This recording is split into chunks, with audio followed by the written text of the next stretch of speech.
Quiero en este momento que con un aplauso recibamos al pastor Abel Encarnación,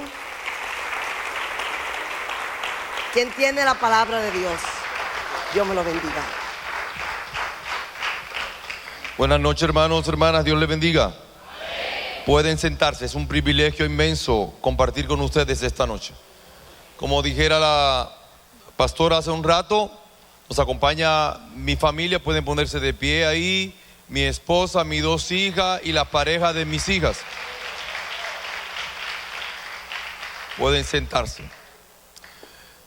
Agradezco la generosidad de tenernos con ustedes y confiamos que el Espíritu de Dios nos ayudará a presentar una palabra que bendiga sus vidas.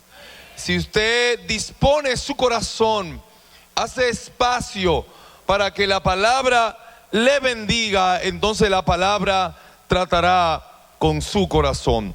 Yo quiero esta noche hablarles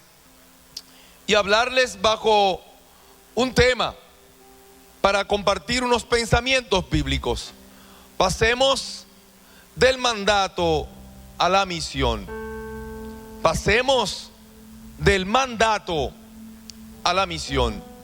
Vamos a considerar dos porciones bíblicas en el libro de los Hechos. Hechos capítulo 2, 42 al 47. Hechos 2, 42 al 47. Y luego leeremos Hechos 4, 29 al 31. Hechos 2, 42 al 47 y Hechos 4, 29 al 31. La palabra del Señor se lee en el nombre del Padre, del Hijo y del Espíritu Santo. La Biblia dice: y estaban dedicados constantemente a la doctrina de los apóstoles, a la comunión, al partimiento del pan y a las oraciones. Y sobrevenía temor a toda alma, y muchos prodigios y señales milagrosas se hacían por los apóstoles. Y todos los que creían estaban juntos y tenían todas las cosas en común. Y vendían sus propiedades y las posesiones y las distribuían a todos según la necesidad de cada cual. Y perseverando unánimes cada día en el templo y partiendo el pan de casa en casa, compartían el alimento con alegría y sencillez de corazón, alabando a Dios y teniendo gracia hacia todo el pueblo. Y cada día el Señor añadía el número de lo que habían de ser salvos. Hechos 4, 29 al 31.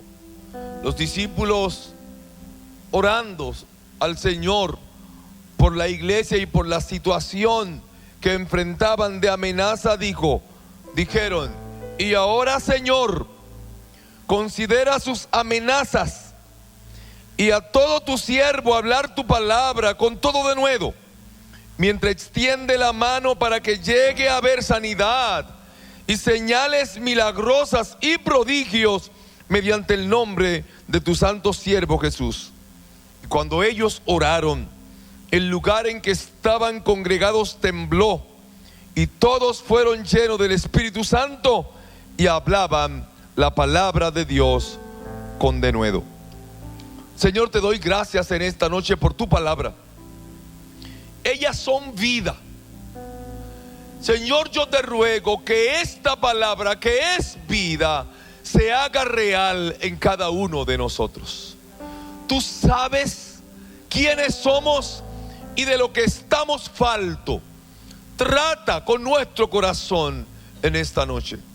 Por Jesús. Amén. Le decía que he puesto un tema a esta palabra: pasemos del mandato a la misión. Alguien ha dicho que el futuro de la iglesia está en regresar a su pasado. O sea, la iglesia de hoy que quiere tener éxito en los propósitos divinos necesita visualizarse a través de la iglesia primitiva que comenzó los pasos del Señor. Y es que Cristo, sus últimas palabras fueron un mandato a lo que hoy es la iglesia, que comenzó con los apóstoles y que hemos venido a ser la iglesia de hoy. En Mateo 28 les dijo: id y haced discípulos a todas las naciones.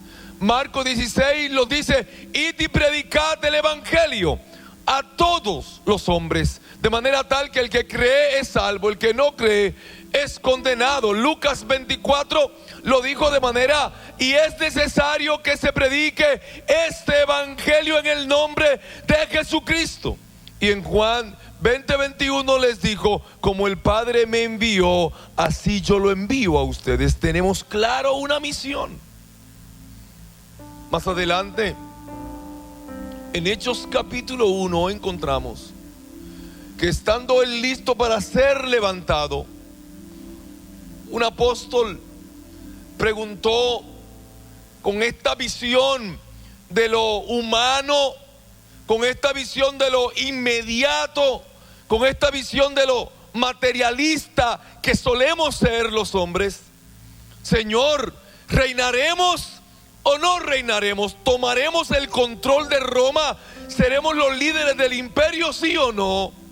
Y él les dijo: no les toca a ustedes saber lo que el Padre ha decidido y tiene en su sola potestad, pero recibiréis poder cuando haya venido sobre ustedes el Espíritu Santo, y me seréis testigo en Jerusalén, en Judea, en Samaria y hasta lo último de la tierra.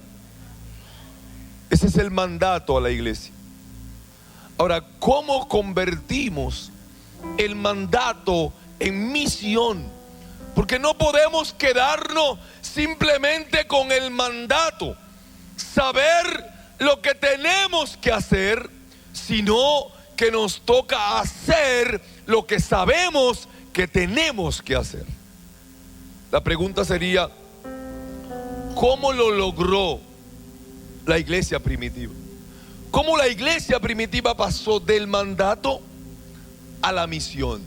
El texto que hemos leído de Hechos 2, 42 al 47 habla de algunas condiciones, de algunas realidades que fueron evidentes en la iglesia primitiva y que garantizaron que ellos estaban respondiendo al mandato.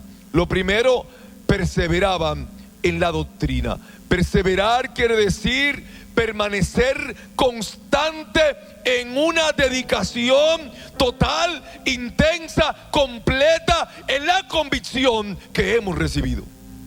La iglesia no va a lograr hacer la misión, y cuando hablo de iglesia, no se juzgue solamente como el grupo, como la comunidad, sino júzguese usted de manera individual como la iglesia.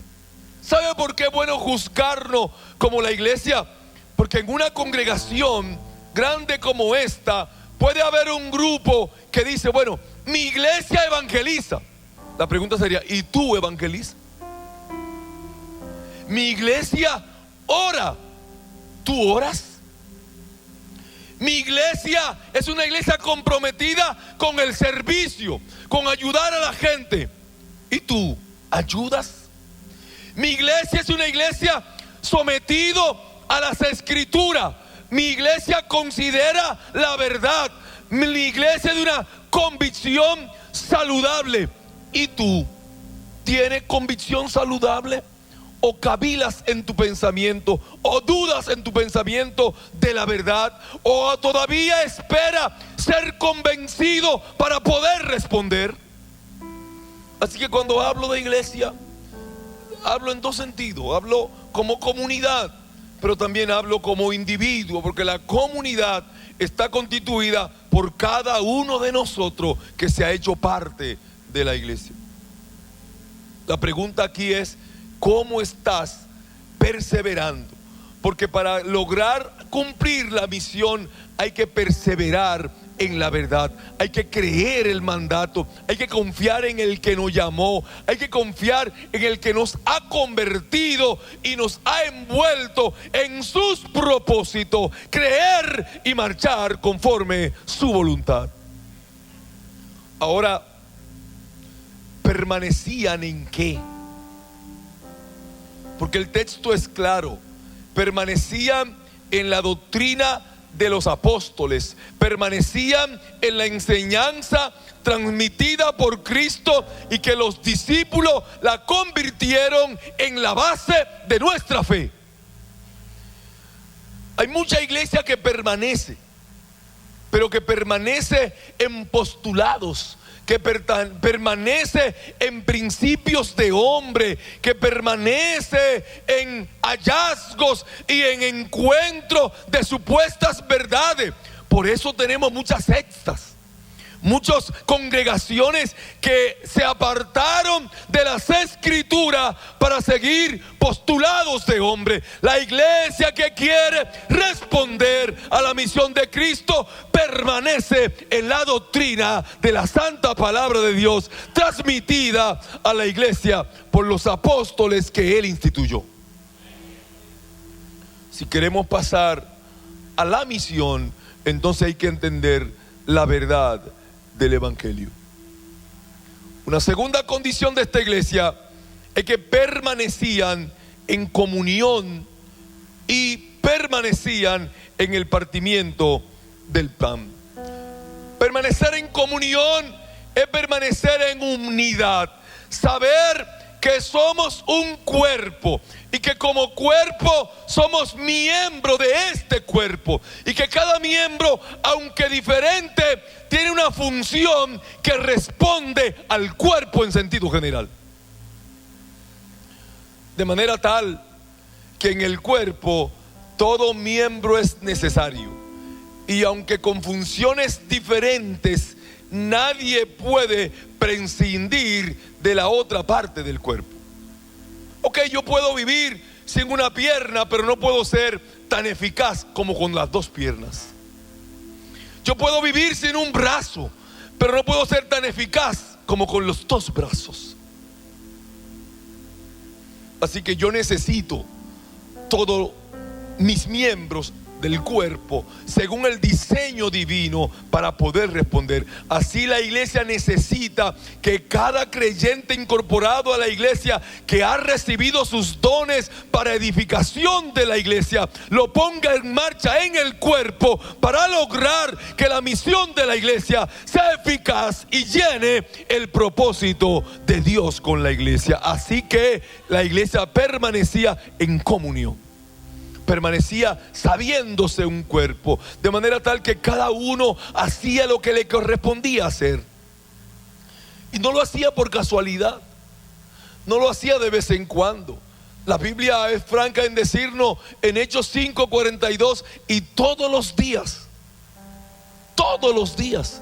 en el templo y por las casas, no cesaban de enseñar y predicar a Jesucristo. Todos los días. No cesaban, no se detenían, vivían para predicar a Cristo, vivían para enseñar a Cristo, vivían para modelar a Cristo en su vida a fin de impactar a una sociedad, a un mundo en necesidad. Permanecían en el partimiento del pan, en lo que acabamos de celebrar nosotros aquí. ¿Por qué permanecían en el partimiento del pan? Porque el partimiento del pan es una institución de Cristo que nos acerca como miembros de la iglesia y nos constituye en el cuerpo.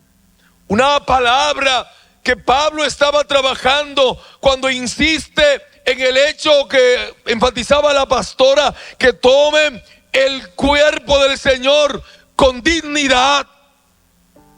Es porque la iglesia de los Corintios tenían en el corazón de la iglesia una serie de divisiones, de pleitos uno con otro. Uno eran de Pedro, uno eran de Pablo, otro de Apolo y algunos de Cristo. Habían dividido el cuerpo en pedazos. habían dividido la iglesia en minisgrupos o pequeños partidos dentro del cuerpo de Cristo. Y él ha dicho, esa no es la iglesia. Si no consideran el cuerpo de Cristo de manera total y completa, es vivir en indignidad y comer juntos viviendo separados. Es una mentira. Así que no partan el pan considerando el cuerpo de Cristo, porque hacerlo de manera diferente es indignidad, y por ello muchos ya han muerto y otros han enfermado.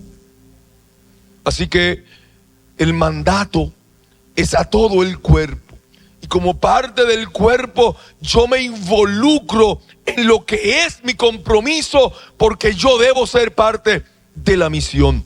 Todos nosotros sabemos que cuando la parte del cuerpo se muere, para preservar el cuerpo completo, ¿qué hace la medicina?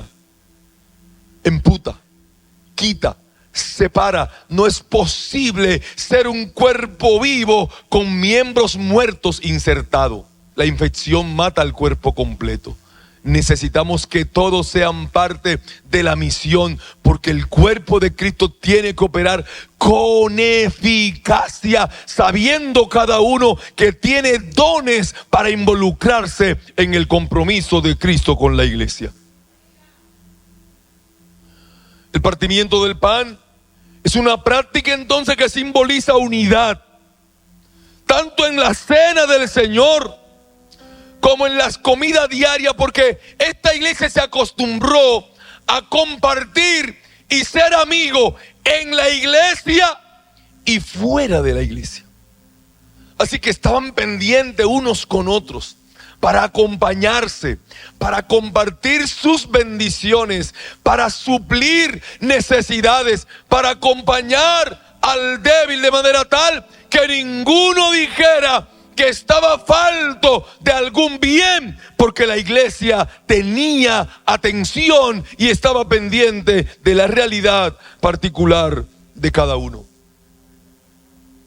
En una tarea que también permanecían era en la oración. Esta iglesia perseveraba en la doctrina, esta iglesia perseveraba en la comunión, esta iglesia perseveraba en el partimiento del pan, y esta iglesia perseveraba en la oración. Ahora bien, la oración unida trajo temor santo. Esta iglesia acostumbraba a orar como congregación, de manera como corporativa, como cuerpo. Dice Hechos que se reunían a la hora de la oración. Así que había momentos específicos marcados para que la iglesia se congregara a orar.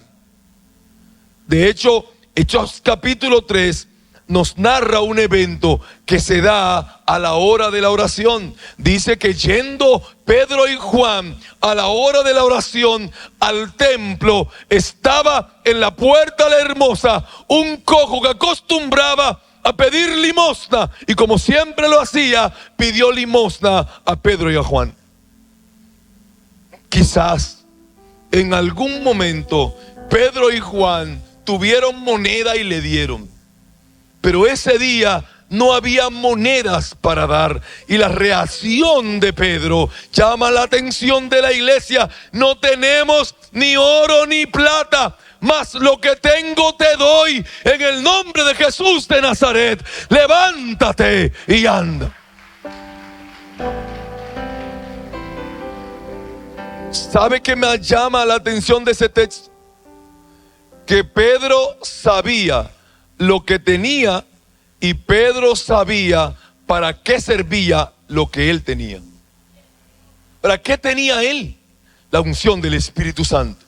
¿Qué tenía él? La gracia divina. ¿Qué tenía él? Los dones que había recibido para servir a la iglesia. Y él sabía para qué propósito había recibido lo que tenía. Yo no tengo oro, yo no tengo plata, pero tengo una virtud, tengo una gracia, tengo una autoridad que puedo compartir y es capaz de sanarte. Así que levántate y anda.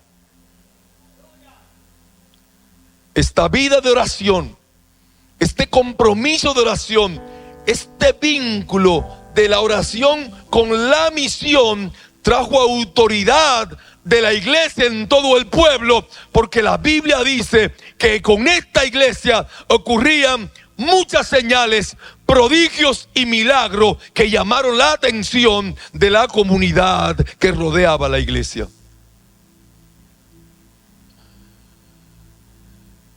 Dante Gebel cuenta una historia, un relato que él dice que es verdadero. Dice que en una comunidad había una pequeña iglesia y que la iglesia no toleraba un pequeño salón de bebida, un drink, como llaman hoy, que alteraba, escandalizaba e impedía que la iglesia operara con eficacia por el ruido, el escándalo. Y la iglesia comenzó a orar. Y de repente un día el drink se incendió, se quemó. Entonces los dueños del drink sometieron a la justicia a la iglesia. Oiga bien, los dueños del drink asumieron que la iglesia tenía la autoridad para orar, de tal modo que lo que pasó como consecuencia de la oración.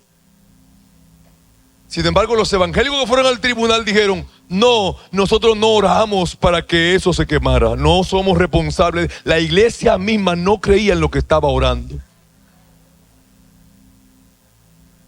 En vez de decir: nosotros oramos, pero no tomamos el fósforo. Nosotros oramos, pero nadie echó combustible.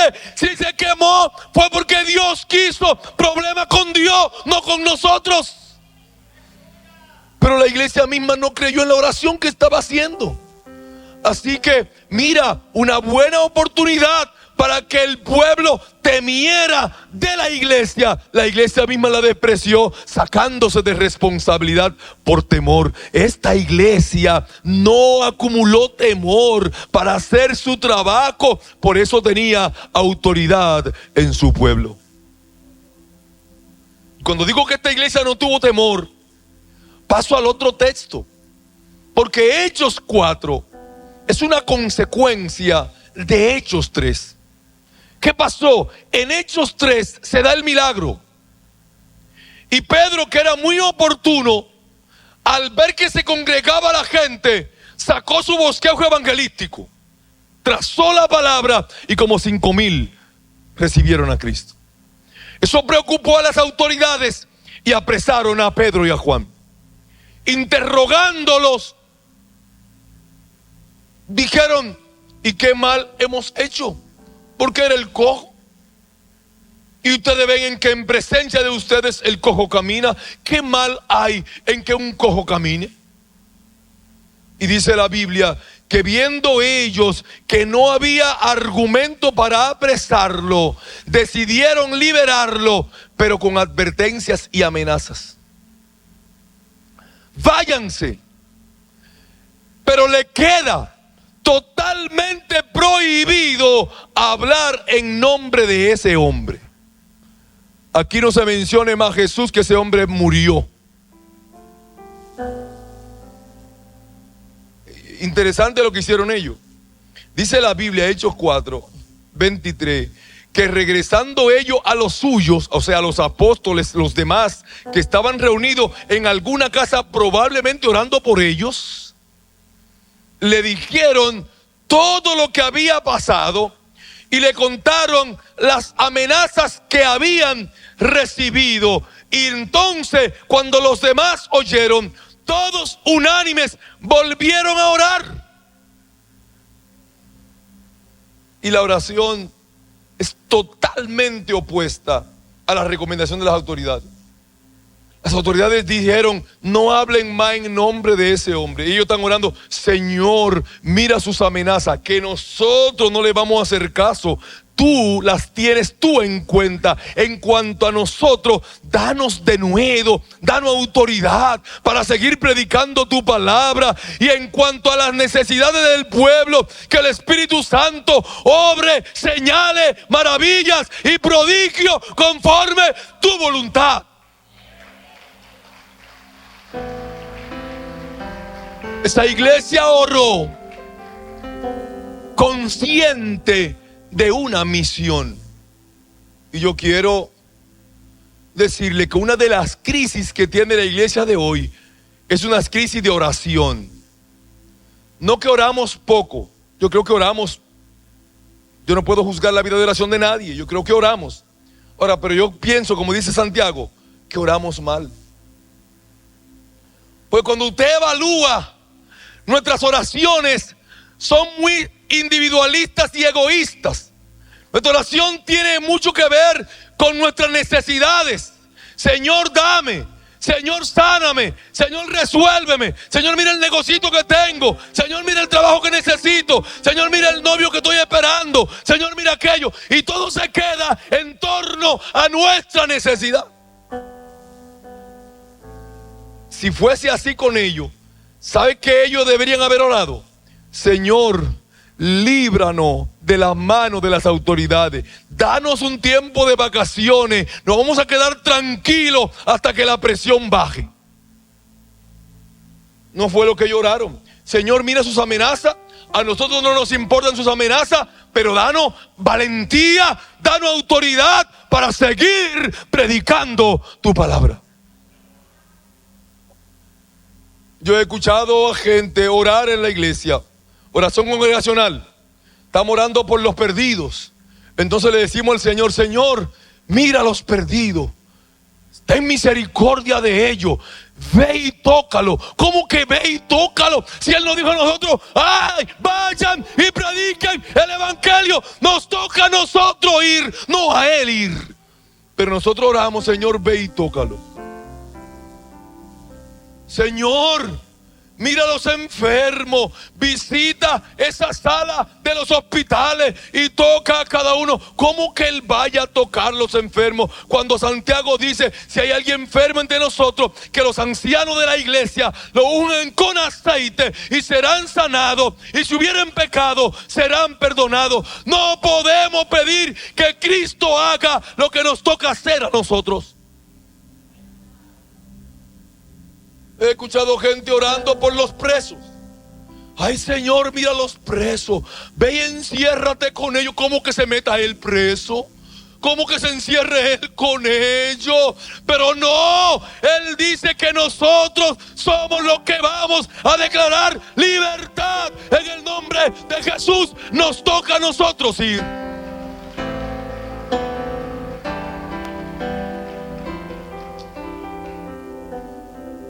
Si queremos hacer la misión, hay que retomar la oración de la iglesia primitiva.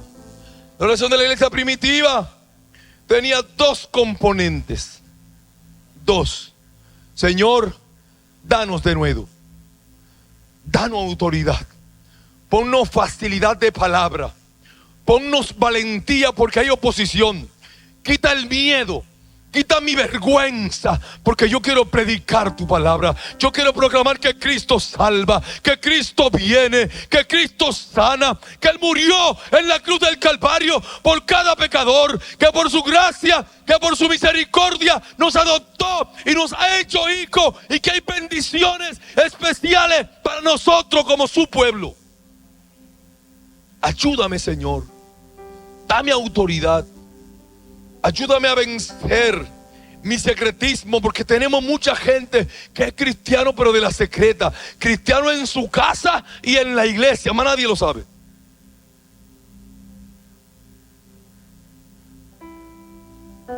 Una vez se cuentan de unos estudiantes universitarios que contaron con éxito, parece que por miedo a la persecución intelectual que se da en la universidad, contaron con éxito que lograron completar su universidad y nadie supo que ellos eran evangélicos.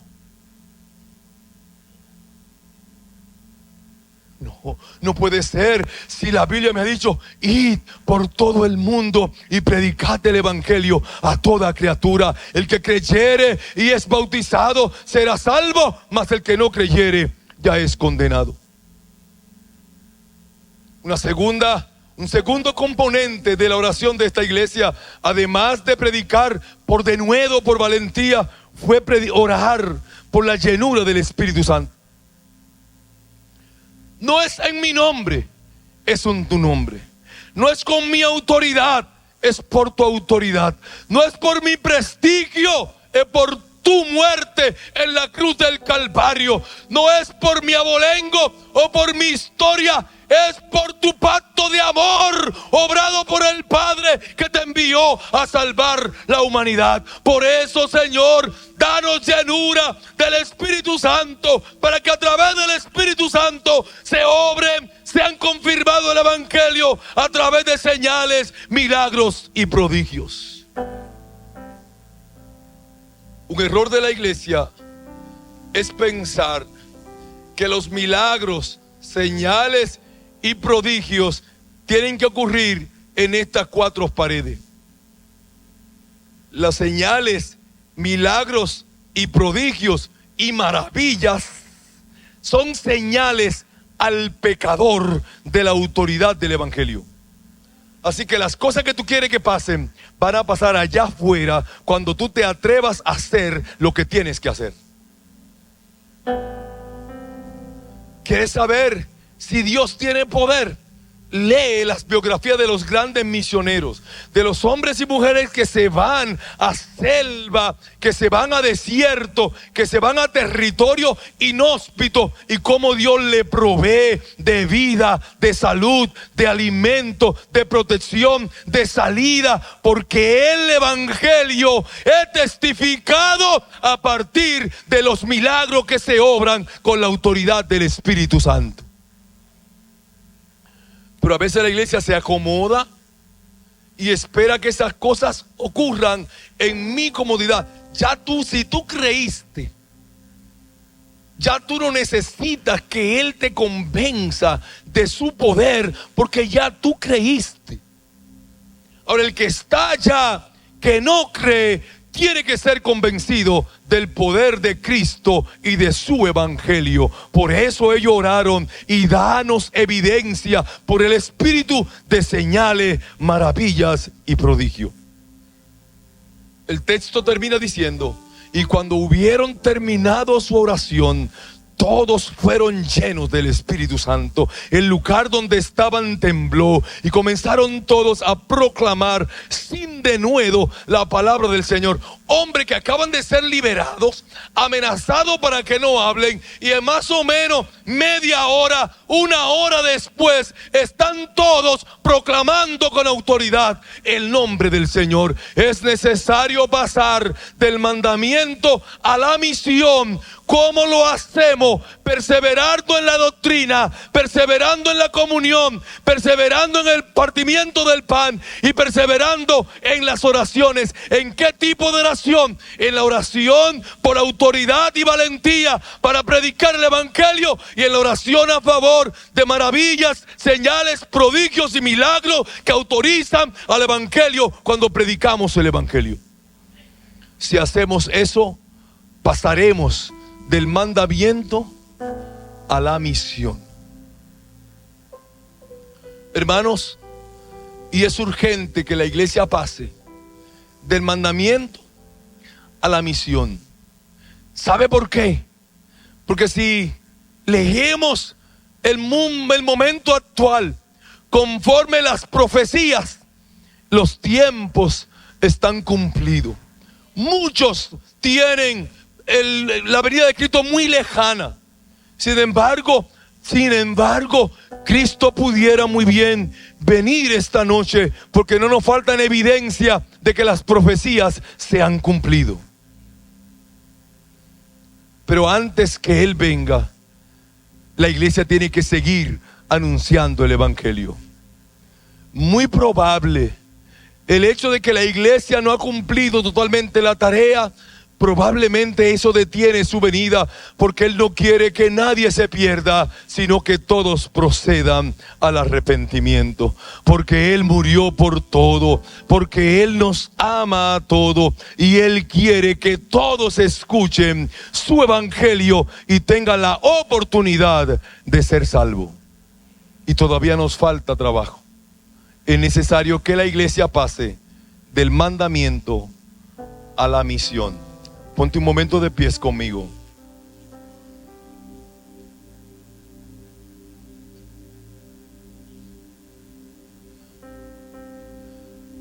Cuando el Padre evaluaba la condición de la humanidad perdida en su pecado y buscaba una solución a la realidad de la humanidad, el Hijo dijo: envíame a mí, yo iré por ellos. Si evaluamos la situación de la sociedad, cómo está la sociedad maltrecha hoy, y sabiendo que la necesidad es que conozcan a Cristo, lo que la iglesia de hoy, tú y yo y todos como cuerpo deberíamos decir es: Señor, cuenta conmigo, yo haré mi parte. Y yo quiero que hagamos esa oración. Señor, yo haré mi parte. Señor, ahora entiendo la urgencia, yo haré mi parte. Señor, yo sé que hay necesidad, yo haré mi parte. Señor, Señor, anímame, porque yo necesito hacer mi parte. Cierra tus ojos y hagamos esta breve oración. Señor mi Dios, te doy gracias. Gracias por la oportunidad de estar hoy aquí y por la oportunidad de entender la urgencia, la necesidad de responder a la misión. Señor mi Dios, te quiero decir que no he hecho todo lo que puedo hacer. No he hecho todo lo que debo hacer. No he hecho todo lo que sé que tengo que hacer. Yo te ruego que me animes esta noche, que ponga en mí de nuevo fortaleza, valentía, entereza, responsabilidad, actitud comprometida para cumplir el propósito que tú tienes conmigo.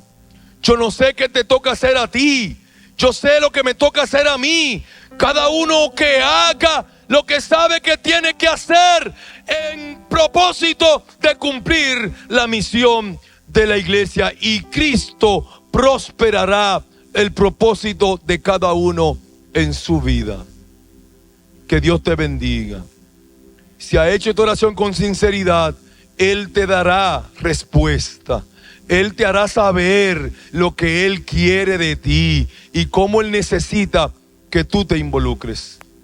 Con el permiso de la pastora, yo quiero hacer una oración más. Y aquí voy a ser un poquito más atrevido.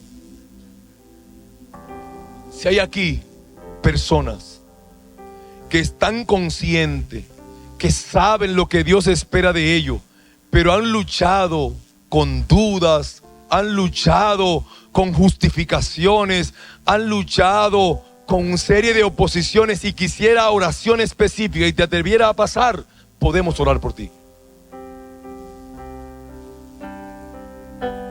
No se sienta raro.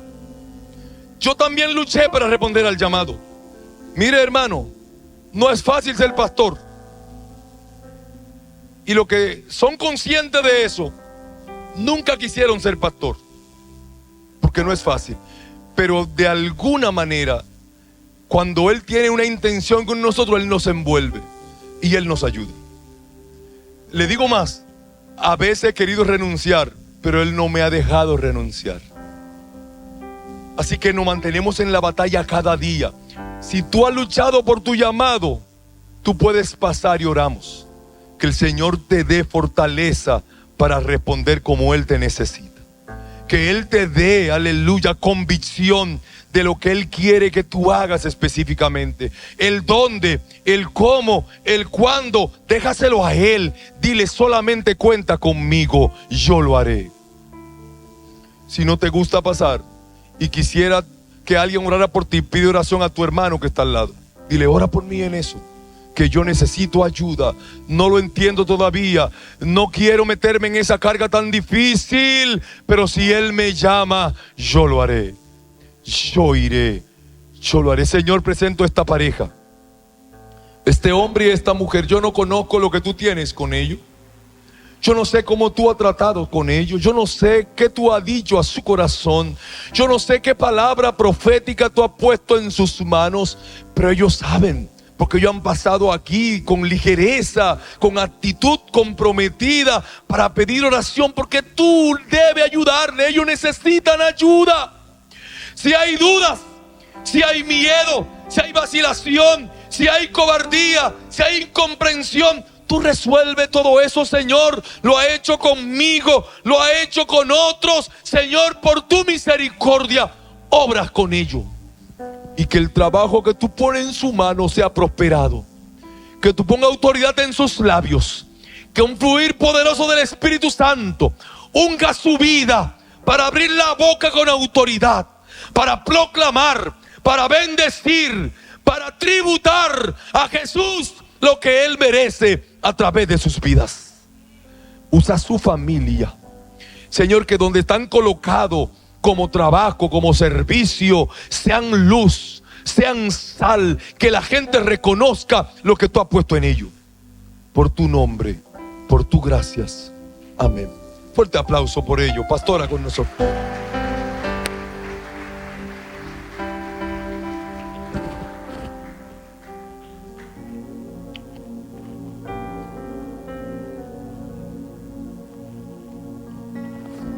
Que el Señor le bendiga, iglesia. Que el Señor bendiga al pastor Abel. Que el Señor nos ayude a continuar pasando de la orden de Dios a la acción que nos toca a nosotros hacer. Gracias, Señor, por esta noche. Gracias por tu palabra. Gracias por este servicio, por tu visitación. Yo te pido, Señor, por esta casa. Toca cada hijo de casa de restauración. Señor, tú sabes sus necesidades. Yo te pido, Espíritu Santo de Dios, que toque los que están enfermos, que te lleve toda dolencia, toda enfermedad, toda opresión, en el nombre de Jesús. Que tú traigas sanidad al alma, que tú traigas, Señor, paz, que tú traigas reconciliación a las familias. Te pedimos, Señor, que cubra estas navidades, que este tiempo la gente pueda reflexionar que tú eres el motivo de la Navidad. En el nombre de Jesús, gracias por esta noche. Gracias porque podemos adorarte. Declaramos, Señor, que en paz nos acostaremos y asimismo dormiremos, porque solo tú, Jehová, nos hace dormir confiado. Buenas noches, iglesia. Que el Señor le bendiga y un fuerte abrazo.